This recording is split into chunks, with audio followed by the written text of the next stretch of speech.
கொடுப்பதற்கு நீங்கள் பணக்காரராக இருக்க வேண்டியதில்லை. யாருக்காவது ஏதாவது கொடுக்கணும்னு நினைச்சீங்கன்னா பணத்தை மட்டும் தான் கொடுக்கணும்னு அவசியம் இல்லை.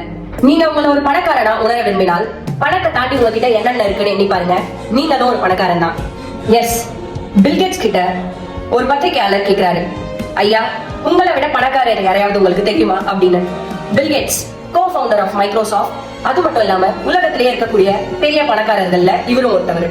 ஆமா, என்னை விட பணக்காரர் ஒருத்தவர் இருக்காரு அப்படின்னு அவர் ஒரு கதையை சொல்ல ஆரம்பிக்கிறாரு. அவரு பணக்காரராவோ இல்லன்னா பிரபலமாவதுக்கு முன்னாடி இது நடந்துச்சு.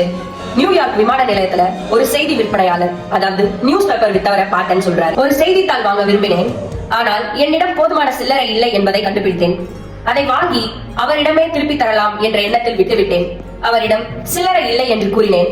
அதற்கு அவர், இதை நான் உனக்கு இலவசமாகவே தருகிறேன் என்றார். விற்பனையாளரின் வற்புறுத்தலின் பெயரில் தான் அதை எடுத்துக்கொண்டேன்.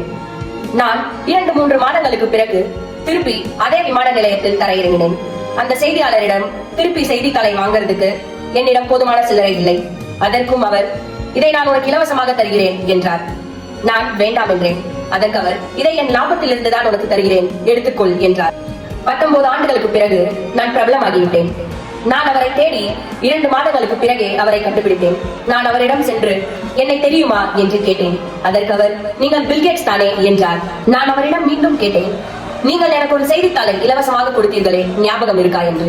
அதற்கு அவர், ஆம் ஞாபகம் இருக்கிறது, 2 முறை இலவசமாக கொடுத்தேன் என்றார். நான் அவரிடம் அந்த பணத்தை திருப்பி கொடுக்க விரும்பினேன். என்னிடம் ஒன்றுமே இல்லாதப்போ எனக்கு அவர் உதவி செய்தார். அதனால நீங்க என்ன விருப்பப்பட்டாலும் என்னிடம் சொல்லுங்கள், அதை நிறைவேற்றுகிறேன் என்று சொன்னேன். நீங்க அப்படி பண்றதால என்னுடைய உதவியை ஈடுகட்ட முடியாது என்று அவர் சொன்னார். நான் அவரிடம் ஏன் என்று கேட்டேன். நான் ஒரு ஏழையாக இருந்தப்ப உங்களுக்கு அதை கொடுத்து ஹெல்ப் பண்ண, நீங்க இப்ப உலகத்தின் மிகப்பெரிய பணக்காரர், அதுவும் இதுவும் எப்படி ஒன்னாக வந்து கேட்டாரு. அப்பதான் எனக்கு புரிஞ்சுது அந்த விற்பனையாளர் என்னை விட பணக்காரர்னு. ஏன்னா எனக்கு அவர் ஹெல்ப் பண்றதுக்கு பணக்காரன் ஆகணும் வெயிட் பண்ணல. எப்பவும் ஒருத்தவங்களுக்கு கொடுக்கறத நிறுத்தாதீங்க. அதுக்கு நீங்க பணக்காரனா இருக்கணும்னு அவசியம் இல்ல. அது சில்லறையோ லட்சமோ கோடியோ, யாருக்கு அன்பை கொடுக்கிற மனசு இருக்கோ அவங்களே பணக்காரங்க. உங்ககிட்ட பணம் இருக்கா கொடுங்க, நேரம் இருக்கா கொடுங்க, பொருள் இருக்கா கொடுங்க. எல்லாமே ஒரு நாள் தீர்ந்து போயிடுச்சுன்னு நினைக்கிறப்ப உங்க மனசுக்குள்ள ஆழமா பாருங்க. கொடுக்க வேண்டிய அன்பு என்னைக்குமே தீர்ந்து போகாது. இது உங்களுக்கு பிடிச்சிருந்தா ஷேர் பண்ணி சேவ் பண்ணிடுங்க. தேங்க்யூ.